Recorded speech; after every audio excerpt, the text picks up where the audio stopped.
باب 6 پس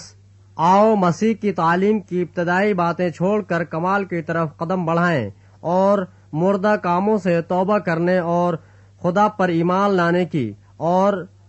بپتسمیوں اور ہاتھ رکھنے اور مردوں کی جی اٹھنے اور ابدی عدالت کی تعلیم کی بنیاد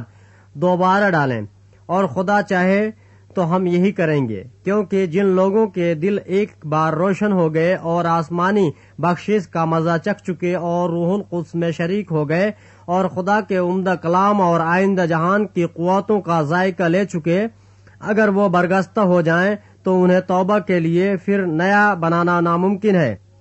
اس لیے کہ وہ خدا کے بیٹے کو اپنی طرف سے دوبارہ مصلوب کر کے اعلانیہ ذلیل کرتے ہیں، کیونکہ جو زمین اس بارش کا پانی پی لیتی ہے جو اس پر بار بار ہوتی ہے اور ان کے لیے کارآمد سبزی پیدا کرتی ہے جن کی طرف سے اس کی کاشت بھی ہوتی ہے، وہ خدا کی طرف سے برکت پاتی ہے، اور اگر جھاڑیاں اور ان کٹارے اگاتی ہے تو نامقبول اور قریب ہے کہ لعنتی ہو اور اس کا انجام جلایا جانا ہے۔ لیکن اے عزیزو، اگرچہ ہم یہ باتیں کہتے ہیں تو بھی تمہاری نسبت ان سے بہتر اور نجات والی باتوں کا یقین کرتے ہیں، اس لیے کہ خدا بے انصاف نہیں جو تمہارے کام اور اس محبت کو بھول جائے جو تم نے اس کے نام کے واسطے اس طرح ظاہر کی کہ مقدسوں کی خدمت کی اور کر رہے ہو، اور ہم اس بات کے آرزومند ہیں کہ تم میں سے ہر شخص پوری امید کے واسطے آخر تک اسی طرح کوشش ظاہر کرتا رہے، تاکہ تم سست نہ ہو جاؤ بلکہ ان کی مانند بنو جو ایمان اور تحمل کے باعث وعدوں کے وارث ہوتے ہیں۔ چنانچہ جب خدا نے ابراہیم سے وعدہ کرتے وقت قسم کھانے کے واسطے کسی کو اپنے سے بڑا نہ پایا تو اپنی ہی قسم کھا کر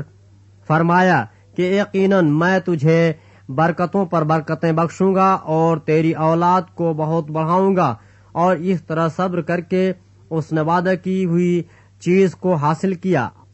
آدمی تو اپنے سے بڑے کی قسم کھایا کرتے ہیں اور ان کے ہر قضیہ کا آخری ثبوت قسم سے ہوتا ہے، اس لیے جب خدا نے چاہا کہ وعدہ کے وارثوں پر اور بھی صاف طور سے ظاہر کرے کہ میرا ارادہ بدل نہیں سکتا،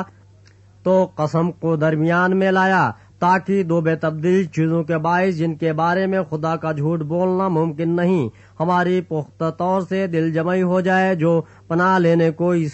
لیے دوڑے ہیں کہ اس امید کو جو سامنے رکھی ہوئی ہے قبضہ میں لائیں۔ وہ ہماری جان کا ایسا لنگر ہے جو ثابت اور قائم رہتا ہے اور پردہ کے اندر تک بھی پہنچتا ہے، جہاں یسوع ہمیشہ کے لیے ملک کے صدق کے طریقہ کا سردار کاہن بن کر ہماری خاطر پیش رو کے طور پر داخل ہوا ہے۔